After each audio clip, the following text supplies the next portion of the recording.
ಸ್ನೇಹಿತರೆ ಎಲ್ರಿಗೂ ನಮಸ್ಕಾರ. ಇವತ್ತಿನ ವಿಡಿಯೋದಲ್ಲಿ ನೀವು ವಾಟ್ಸಪ್ಪಲ್ಲಿ ಕಳಿಸುವಂಥ ಫೋಟೋಸು ವೀಡಿಯೋಸು ಯಾವುದು ಲೀಕ್ ಆಗಬಾರ್ದು, ಸೇಫ್ ಆಗಿರಬೇಕು ಅಂತ ಹೇಳಿದ್ರೆ ನೀವು ವಾಟ್ಸಪ್ಪಲ್ಲಿ ಈ ಸೆಕ್ಯೂರಿಟಿ ನೋಟಿಫಿಕೇಷನ್ ಸೆಟ್ಟಿಂಗ್ನ ಆನ್ ಮಾಡ್ಕೊಬೇಕಾಗುತ್ತೆ. ಈ ಸೆಟ್ಟಿಂಗ್ನ ಆನ್ ಮಾಡಬೇಕಂತ ಹೇಳಿದ್ರೆ ನೀವು ವಾಟ್ಸಪ್ನ ಓಪನ್ ಮಾಡಿದ ತಕ್ಷಣ ಸೆಟ್ಟಿಂಗ್ಸ್ ಮೇಲೆ ಕ್ಲಿಕ್ ಮಾಡಿದರೆ ಈ ರೀತಿಯಾದ ಒಂದು ಇಂಟರ್ಫೇಸ್ ಬರುತ್ತೆ. ಈ ರೀತಿ ಇಂಟರ್ಫೇಸ್ ಬಂದಾದ ನಂತರ ಇಲ್ಲಿ ಅಕೌಂಟ್ ಅಂತ ಒಂದು ಆಪ್ಷನ್ ಇದೆಯಲ್ಲ, ಈ ಆಪ್ಷನ್ ಮೇಲೆ ಕ್ಲಿಕ್ ಮಾಡ್ಕೊಳ್ಳಿ. ಈ ಆಪ್ಷನ್ ಮೇಲೆ ಕ್ಲಿಕ್ ಮಾಡಿದ ಮೇಲೆ ಇಲ್ಲಿ ಸೆಕ್ಯೂರಿಟಿ ನೋಟಿಫಿಕೇಷನ್ ಅಂತ ಫಸ್ಟ್ ಆಪ್ಷನ್ ಇದೆಯಲ್ಲ, ಈ ಆಪ್ಷನ್ನ ಕ್ಲಿಕ್ ಮಾಡ್ಕೊಳ್ಳಿ.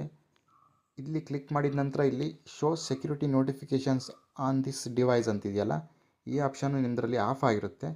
ಇದನ್ನು ಆನ್ ಮಾಡ್ಕೊಂಡ್ರಿ ಅಂತಾದರೆ ನಿಮಗೆ ನೋಟಿಫಿಕೇಷನ್ ಬರುತ್ತೆ. ಸೆಕ್ಯೂರಿಟಿ ನೋಟಿಫಿಕೇಷನು ನಿಮ್ಮ ಫೋಟೋಸು ವೀಡಿಯೋಸು ಲೀಕ್ ಆಗುವ ಸಾಧ್ಯತೆಗಳೆಲ್ಲ ಕಡಿಮೆ ಇರುತ್ತೆ. ದಯವಿಟ್ಟು ಈ ಸೆಟ್ಟಿಂಗ್ಸ್ನ ಆನ್ ಮಾಡ್ಕೊಂಡು ನಿಮಗೆ ಯೂಸ್ಫುಲ್ ಮಾಡ್ಕೊಳ್ಳಿ. ಈ ಸೆಟ್ಟಿಂಗ್ಸ್ ಏನಾದರೂ ನಿಮಗೆ ಯೂಸ್ಫುಲ್ ಆಗಿದ್ದಲ್ಲಿ ದಯವಿಟ್ಟು ಈ ಚಾನಲ್ನ ಸಬ್ಸ್ಕ್ರೈಬ್ ಮಾಡ್ಕೊಳ್ಳಿ. Thank you.